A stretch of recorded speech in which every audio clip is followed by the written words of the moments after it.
Thanks for stopping by, everybody. You know the channel, Level M Diecast. We are all collectively counting down the day till Turkey Day.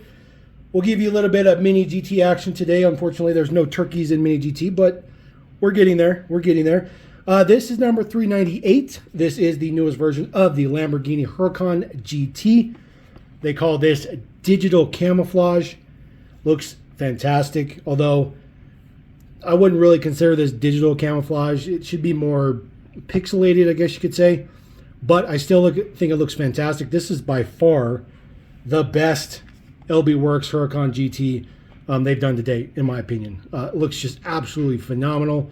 The black and the two-tone grays on the camo looks fantastic. The red stripe right there on the door on each side. Of course, red stripe down the center wing support. Just fantastic. And then just a little bit of red right there on the front spoiler right in the middle for you. Looking absolutely fantastic. I really like that one a lot. Super, super good. All right, we got another Lamborghini here. And yes, it's even on the same lines of colors and all that goodness. This is the Aventador SVJ Roadster. This one, number 425, comes with a very fancy name for that gray color. That's in Italian that I'm not even going to try to pronounce because I'll butcher it. SVJ Roadster, not a huge fan. I like the SVJ hardtop coupe, however you want to put it. But the Roadster is pretty cool. I do like the color painted around the front windshield. Looks very, very good. Of course, MiniGT quality, because of course they're going to do that. This one just seems a bit bland. Not a lot bland, but just a little bit bland, just because there's just not a lot going on with it. But it's still another good version. We'll take another Lambo. It's always good to have another Lamborghini. In the other realm of hyper exotic cars, we do have a Pagani Zonda F. This one is number 408, and I'm pretty sure this is my favorite version to date. Now, we've had a silver one, we've had like a kind of a metallic maroon, and now we have this blue one. And in my opinion, I think that this blue one is the best. Now, I don't know if it's because the details come through better. I don't know if it's just because the color, but this one just pops, and it pops much, much better than the previous versions. And of course, it just looks good. It just looks good. It's a really nice blue. It's a really nice blue. We'll take that one for sure.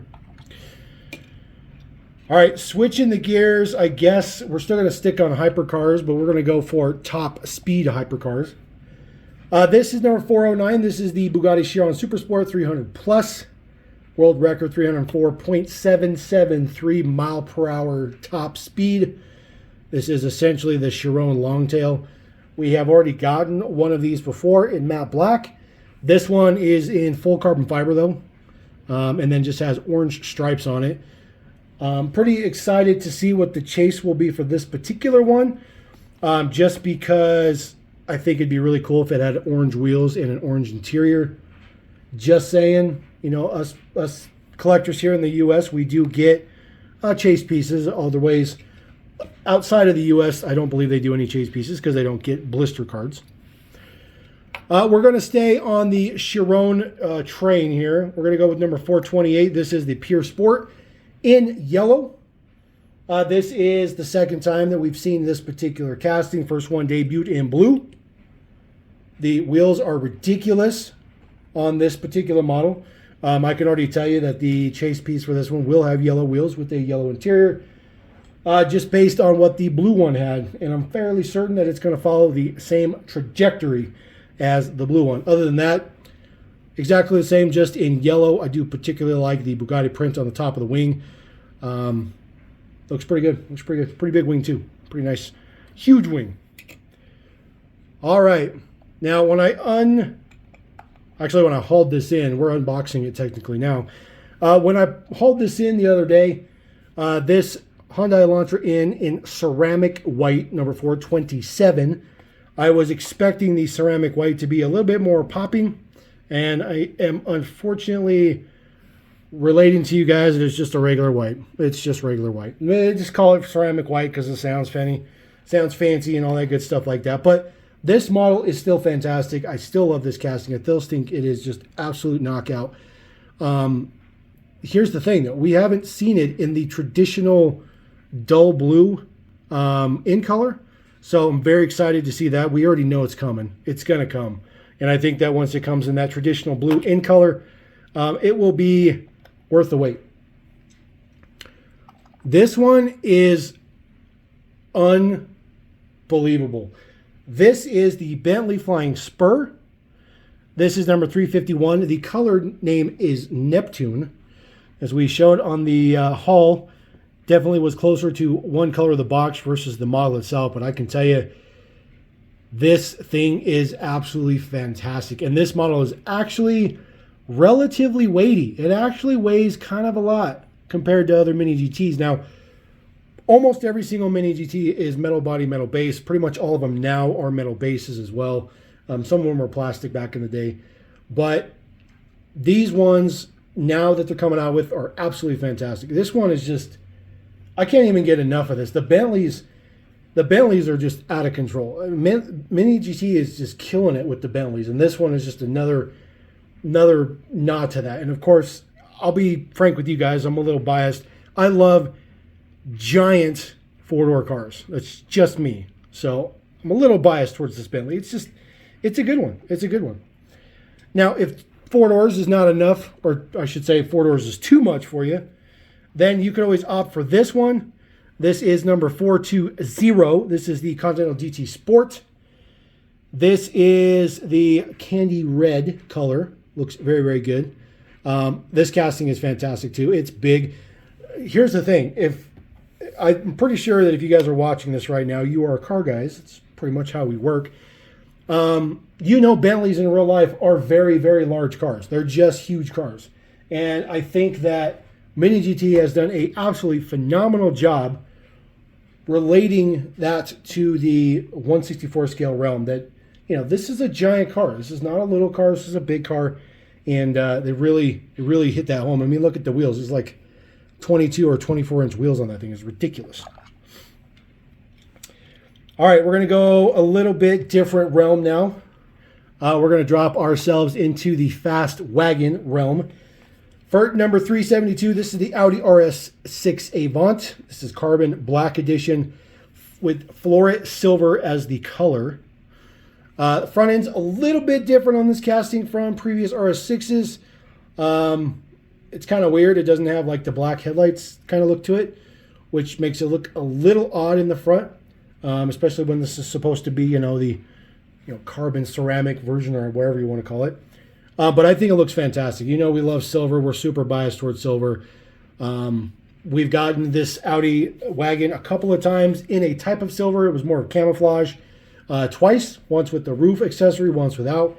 And this just kind of goes on the same realm. I think that, pretty much every one of these Audis is good, except for like the blue one they did, because that was like a base model RS6, and it was not very good at all, in my opinion. Like, just for Mini GT.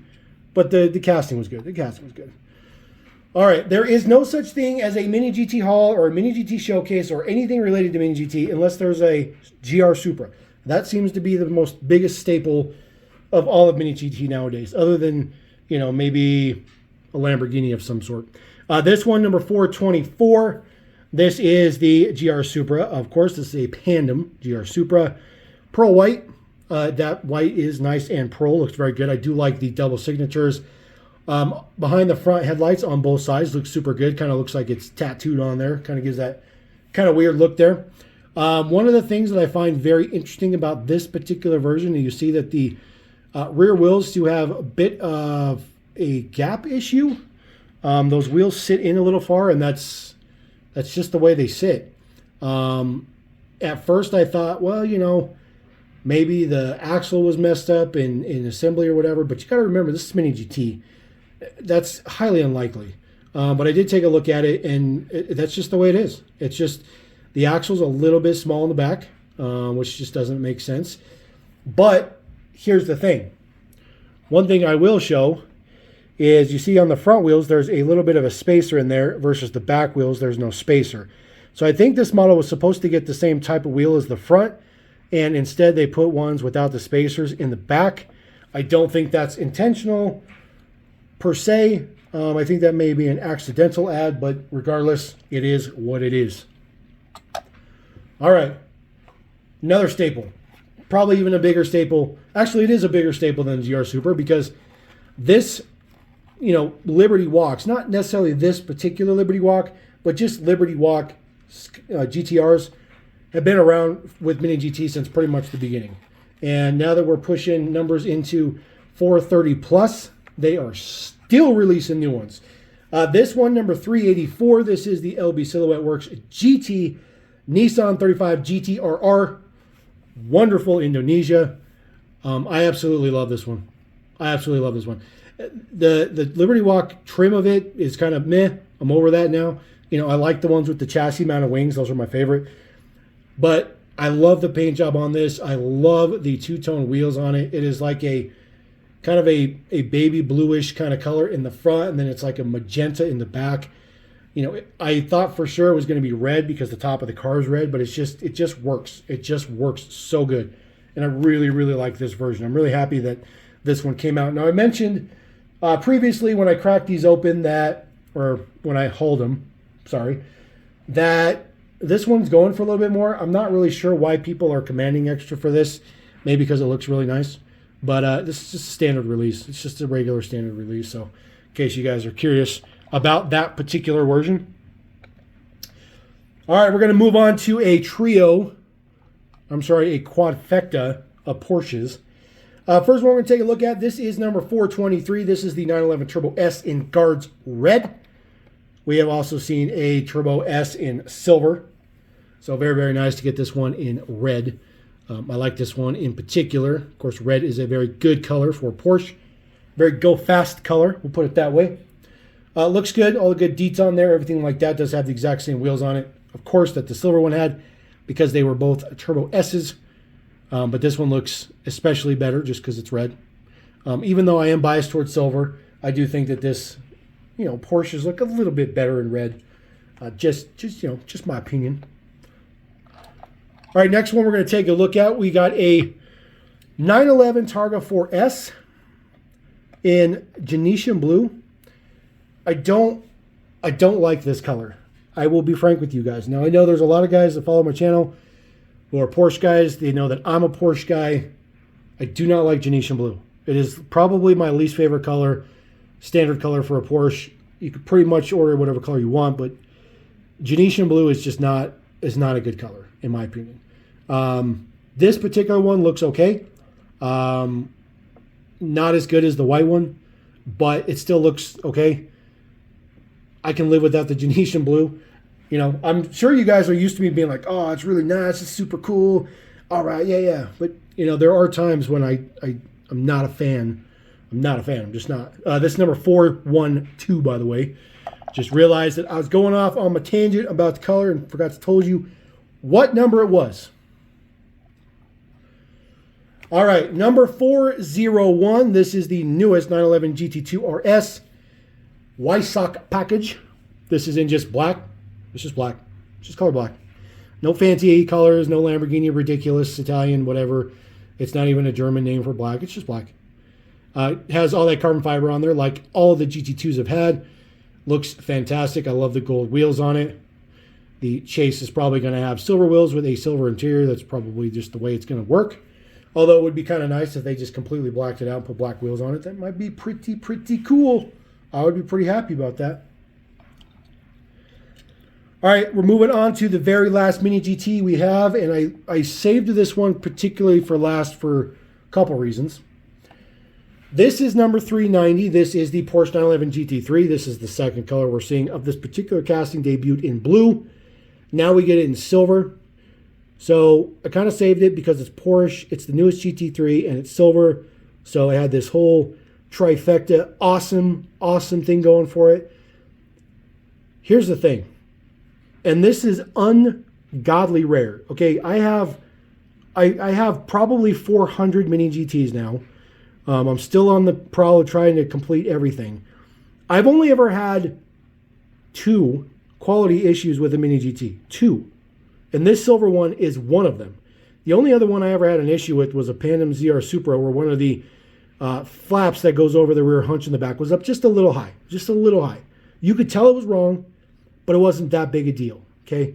MiniGT is unbelievably dedicated to quality control, okay?